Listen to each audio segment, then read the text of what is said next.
My name is Camila Hart, and the day my parents claimed I had never contributed a single dollar to this family, something inside me finally broke. It happened in a courtroom, a place I never imagined myself standing against the two people who raised me. But that morning, the courtroom felt colder than the snowstorm raging outside. My parents sat together at the plaintiff's table, whispering confidently, their lawyers smirking like victory was already guaranteed. I sat alone. According to them, I owed them years of unpaid family debt. According to them, I lived off them like a parasite. According to them, everything I had, my car, my room, even the clothes on my back, belonged to them. Their lawyer stood, adjusted his suit, and said loudly, "Your Honor, my clients supported their daughter financially her entire life. She has never contributed, never paid rent, and never helped with household expenses. They're simply seeking reimbursement." My mother nodded dramatically, wiping fake tears. My father added, "We gave her everything, and she repaid us with disrespect." I felt heat rush to my face, not from shame, but from the sheer audacity. Because for 7 years I had paid their bills. 7 years I covered their mortgage when my dad lost his job. 7 years I paid their insurance, groceries, medical expenses, everything. Silently. Without credit. Without complaint. But in that courtroom, they erased all of it. The judge turned to me. "Ms. Hart, do you have anything to present?" I reached into my folder, hand steady despite the storm inside me, and pulled out one single document, the paper I had kept for years, waiting for the day they pushed me too far. I placed it on the table. "Your Honor," I said calmly, "this is my contribution." No one knew the explosion that single page was about to cause. The moment I placed that paper on the judge's bench, the entire courtroom shifted. The judge adjusted her glasses, scanning the document with a focus I had seen only in movies. My parents leaned forward, confused. Their lawyer smirked until he didn't. Because the document wasn't just a receipt. It wasn't a letter. And it wasn't a complaint. It was a bank statement, a complete, itemized record of every payment I had made toward my parents' expenses for 7 straight years. Mortgage, home insurance, medical bills, electricity, gas, phone plans, their car loan, every dollar, every date, every transaction, all tied directly to my account. The judge raised an eyebrow. "Ms. Hart, you paid all of this?" I nodded. "Yes, Your Honor. Every month, without missing one payment." My parents' faces went pale. Their lawyer quickly snatched the document, flipping through the pages with frantic eyes. This doesn't prove anything," he stuttered. "These are charity payments." I let out a breathy laugh. Charity? They threatened to evict me every time I didn't pay on time. The courtroom grew still. I continued, voice steady. "When my father lost his job, I covered their mortgage for 2 years. When my mother had her surgery, I paid the hospital deposit. When their car was repossessed, I bought it back. Every expense they claimed they paid for me was paid by me." The judge looked toward my parents. "Mr. and Mrs. Hart, is this true?" My father swallowed hard. My mother clutched her purse like it would save her. Their silence was the closest thing to a confession. The judge leaned back. "Proceed, Ms. Hart. Do you have more evidence?" I lifted my folder slightly. "This is just the beginning." The lawyer's face strained. He knew he was losing, and he hadn't even seen the worst yet. I opened my folder again, and this time I pulled out a second stack, not as thick as the first, but far more painful. "These," I said, laying them out, "are the messages my parents sent me over the years, all demanding money." The judge picked up the first page. It wasn't subtle. "Camila, the mortgage is due. Don't embarrass us again. Send $600 today or don't bother coming home tonight. We raised you. The least you can do is pay the bills. Your father needs his medication. If you cared, you'd send the money now." My mother shot up from her chair. "That's taken out of context." The judge cut her off sharply. "Sit down." My mom sank back, trembling. I continued. "For 7 years, Your Honor, they told everyone I was freeloading. Meanwhile, I was the one keeping the house standing. I worked overtime. I skipped meals. I put off my own dental surgery just to cover their bills. I swallowed the lump forming in my throat. And not once did they say thank you. Instead, they told our relatives I was a burden, that I lived off them, that I never contributed. I took a breath. When I finally asked if they could help with one small expense just once, they told me I was useless. The judge looked disturbed. My parents avoided eye contact, their faces stone-like, but the cracks were obvious. I added softly, "When I got promoted last year, I told them I wanted to save for my own apartment. They said I was selfish, that if I moved out, they'd fall apart." The judge interjected gently. "Ms. Hart, did you feel financially trapped?" I nodded. "For years." Silence washed over the room. Then the judge turned to my parents. "Mr. and Mrs. Hart, your daughter carried your household. Why did you claim she never contributed?" My father finally spoke, but his answer would become the biggest mistake of his life. My father cleared his throat, trying to regain the arrogance he walked in with. "We didn't force her," he said stiffly. "She offered to help. And those messages, those were exaggerated. She misunderstood." The judge stared at him like he had just tried to sell her the moon. "Mr. Hart, threatening eviction is not a misunderstanding." My father shifted uncomfortably. Their lawyer jumped in. "Your Honor, even if she paid some bills, that does not excuse her lack of contribution to the household in other ways." I cut him off. "Other ways? I cooked. I cleaned. I took care of every repair. When the basement flooded, who stayed up all night with a bucket? When the power went out, who fixed the circuit panel? When you two went on vacations, who house sat and cared for your pets?" My mother snapped. "You lived under our roof. That was your responsibility." The judge raised a hand. "Mrs. Hart, unless you also consider mortgage payments, medical payments, and car payments her responsibility, I suggest you remain silent." My mother froze. The judge turned to me again. "Ms. Hart, please continue." I slid forward one more paper, thin, but heavier than anything else I had shown. "This," I said quietly, "is the contract they made me sign when I turned 18. The judge's eyes narrowed as she read. It was a family contribution agreement, written by my father, signed by my mother, forced onto me. It stated that I owed them 40% of my income for life. My parents went white. The judge's face darkened. "You created a lifetime financial obligation for your daughter? Without legal counsel? Without explanation? This is coercive and completely invalid." My father stammered. It was symbolic. Just symbolic. Symbolic. I whispered. "You threatened to sue me every time I didn't pay." The judge set the paper down slowly. "Mr. and Mrs. Hart, I'm warning you. If you continue down this path, you are risking far more than losing this case." They didn't know it yet, but that warning was the calm before the legal storm that would end everything. The judge's warning hung in the air like a blade, and for the first time since the hearing began, my parents looked genuinely afraid. Their lawyer leaned in, whispering urgently, but I could see the panic rising in his eyes too. He hadn't expected evidence. He hadn't expected documentation. He certainly hadn't expected a contract that looked like financial imprisonment. I wasn't done. "Your Honor," I said calmly, pulling out another sheet. "This is the email I sent them the day I moved out." The judge read it out loud. "Mom, Dad, I love you, but I can't be your provider anymore. I need to save for my own life. Please understand." Then she read my mother's reply. "If you leave, don't ever come back. And don't expect us to stop the legal process." The judge looked furious. She turned sharply toward my mother. "You threatened your daughter with legal retaliation for wanting independence." My mother folded her arms, her pride battling with fear. "She abandoned us." I finally let the emotion hit my voice. For once, I chose myself. And instead of supporting me, they filed a lawsuit saying I owed them money that I actually paid them. The judge nodded gravely.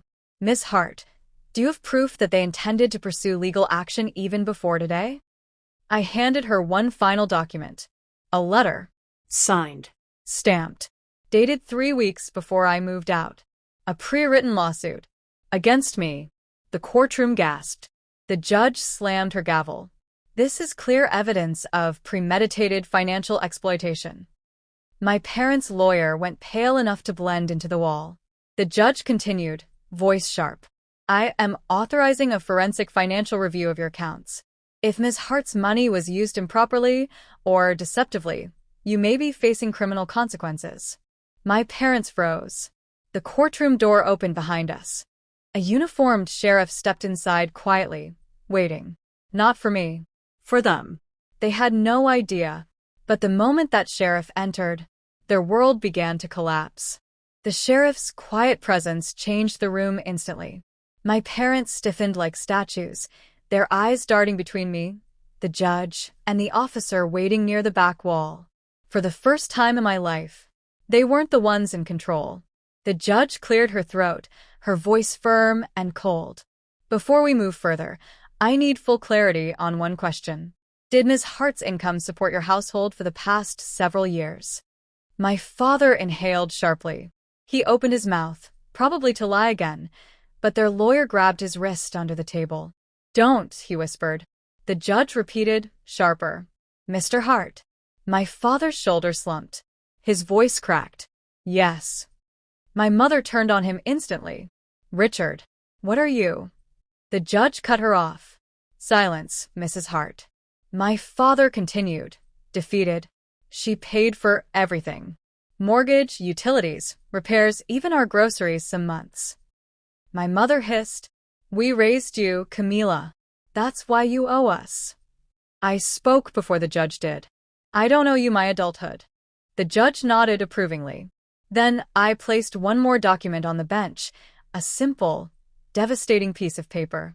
My employment records, I explained. They show that for years I worked 2 jobs. My parents told everyone I was lazy and dependent.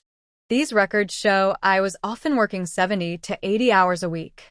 The judge skimmed the timestamps and shook her head.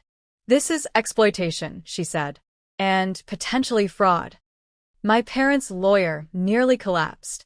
The judge continued, I am ordering immediate access to the Hart family's financial statements.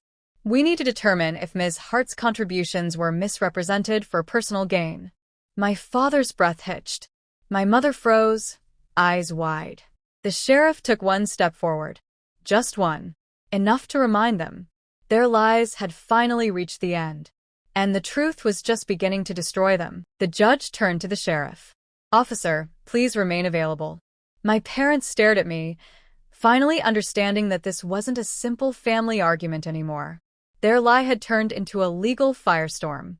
And it was only getting hotter. The room stayed silent as the forensic accountant laid out more documents on the judge's bench.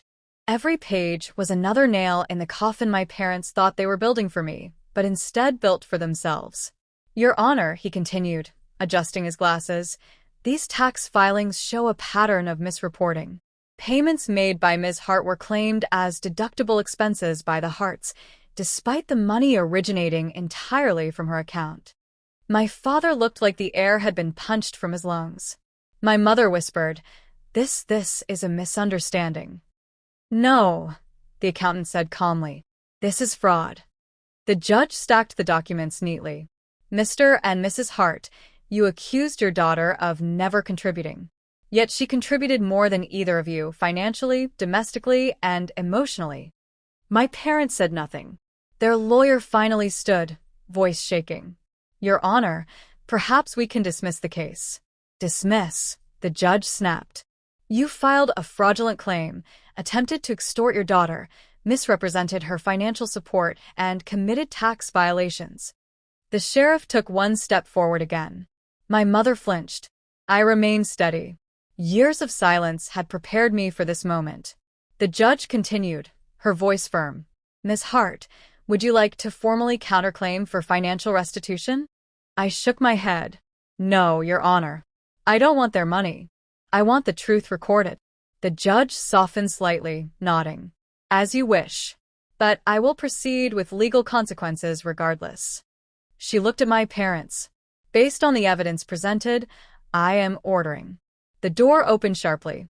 Another officer stepped inside with a sealed envelope. He handed it to the judge. She opened it, read it, raised her eyes. "This just confirms the findings," she said. "The IRS has flagged multiple years of your returns for investigation." My parents froze. My father whispered, "Camila, please, you can stop this." I exhaled slowly. "I never started it. You did." It was the first time they understood the truth. I wasn't destroying them. They destroyed themselves. The moment the judge mentioned the IRS investigation, my mother's face collapsed. My father slumped back in his chair like gravity had doubled. For the first time in my life, they looked scared of consequences. Their lawyer leaned toward them, whispering harshly, but my mother suddenly stood up, tears streaming. "Camila, please, we're your parents," she cried. "We made mistakes, but we're family." Family. The same word they used when demanding my paycheck. The same word they used to guilt-trip me into paying their bills. The same word they used to justify their lawsuit against me. I stayed silent. My father tried next. His voice broke in a way I had never heard. "Camila, sweetheart, you can tell them we didn't mean harm. Please. This could ruin us." I finally spoke, my voice calm, steady. "You didn't think about ruining me." He swallowed hard. "You're our daughter." I nodded slowly. "Exactly. And you treated me like a bank account." The judge's voice cut through the tension. "This courtroom is not here to mend emotional wounds. It is here to address legal violations." She turned to the forensic accountant. "Based on your preliminary analysis, is there evidence of intentional financial deception?" The accountant didn't hesitate. "Yes, Your Honor. Multiple instances." My parents' lawyer crumpled into a seat. The judge picked up her pen. "In light of the overwhelming evidence, I am dismissing the Hart's claim against Ms. Hart with prejudice." My parents gasped. "And furthermore," she continued, voice sharp as glass, "I am authorizing the sheriff's office to proceed with a full investigation into potential financial, civil, and tax-related offenses." My mother clutched my father's arm. "No, no, no." The judge raised her hand for silence. "This is not a punishment. This is accountability." Then she looked at me. "Ms. Hart, do you feel unsafe returning home?" I took a breath. "No." "Because I'm not going back." My parents broke at those words, the realization that their control was gone forever. The judge nodded to the sheriff. "Officer, you may begin." The sheriff stepped forward. The storm they created was finally landing on them. The sheriff's boots echoed across the courtroom floor, slow, deliberate steps that made my parents shrink into their seats. My mother grabbed her purse like it could shield her from the truth. My father wiped his forehead, eyes darting like a trapped animal. The sheriff stopped beside their table. "Mr. and Mrs. Hart," he said calmly, "I'll need you to remain available for questioning after this session ends." My mother choked out. "Questioning? For what?" The judge answered instead. "For filing a fraudulent lawsuit, misrepresenting financial records, and potential tax evasion. These are not small matters." My father clenched his fists. "Your Honor, please. We're decent people. We just needed help." The judge stared at him.